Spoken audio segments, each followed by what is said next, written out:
I stand for open questioning of authorities. I stand for honesty, fact-based reasoning, and debate. I oppose all censorship, including hate speech laws.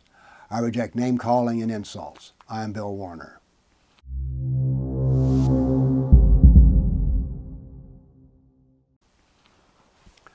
I finished reading a paper by the All-Party Parliamentary Group. It's a 72-page document, quite a document, and it's put out by members of Parliament in England. And the title of it is Islamophobia Defined. They say they bring in experts, lawyers, activists, and victim-led organizations, but they never call on the real experts, Muhammad and the Allah. Now, you need to be warned that this work, they say, should be put into law, and when you understand what's in here, you'll see this is very scary. Now, a question which is not addressed in this document is, what is Islam? They talk about Islamophobia, but not Islam.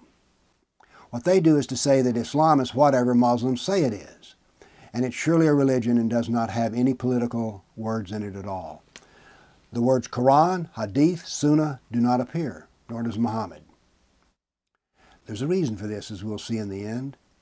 They don't distinguish between Muslims and Islam. I'll give you the clue. Muslims are people and Islam is a doctrine. Here's an example of what they do. They say that 94% of British Muslims say that Islam is compatible with the British way of life. Now, how is Islam compatible with the British way of life? Let's take a piece of Islam and look at it.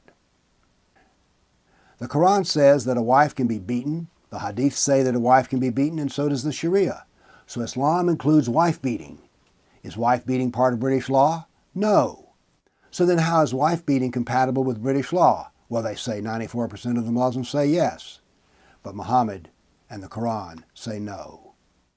This is all about Muslimology. It's a sociological study. It's all about opinion, not facts.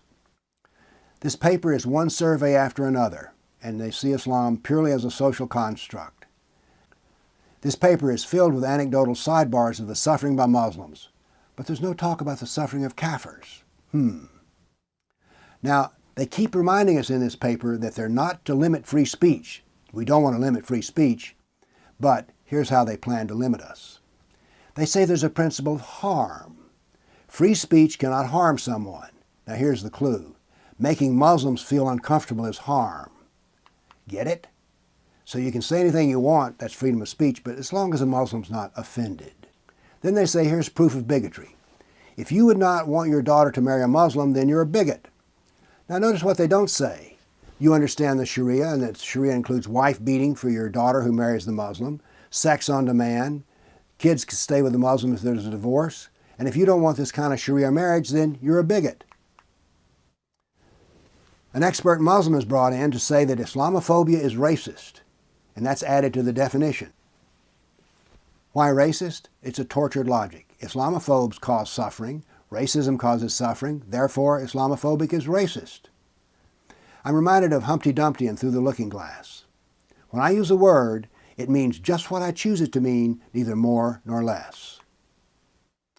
Islamophobia is about feeling. Facts are never the cause.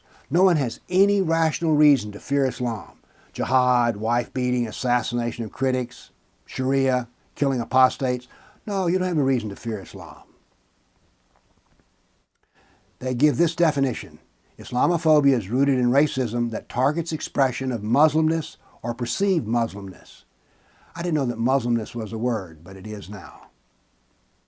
Now, justice for Muslims means to bring punishment to the Islamophobes. They go further and say that all of the UK is Islamophobic. They even give a list of 12 kinds of Islamophobia. They say that the entire society is Islamophobic. Now they say a mark of Islamophobia is to say that all Muslims are the same. Who believes that? What we do need to know is that all Muslims believe in the same Islam. They go further and say that argument over freedom of speech is subtle racism. I guess that's what makes me a racist. And they say to say that Islam is not a race is a racist argument. Here's the summary. This document is purely subjective instead of being objective. Now, the word Islam is only rarely used, but Muslim is used in every paragraph. Muslims are without flaw, but they're always the victim. This whole paper is about victimology. You notice as you read it that everything that's right-wing is negative, but not one leftist organization is bad. All suffering and shortfalls in the UK are caused by Islamophobia. Nothing Muslims do is at fault. This is an elitist document that attempts to limit free speech while saying we don't want to limit free speech. This is all globalist elites talk. It's all about feelings, Muslims' feelings. They bring out one expert after another, but no Allah, no Muhammad. There's not one fact about Islam. So everyone gets free speech, but Muslims can never be offended. This is some form of pseudoscience that depends on surveys. Islam is said to be purely religious and without fault. The left is never bad, the right is never good. Now there's a lot of talk in here about the other, but it never mentions the supreme other, the kafir. This is a strategic totalitarian plan. They want to make Islamophobia a crime, and Islamophobia is anything you say that makes the Muslims' feeling get hurt.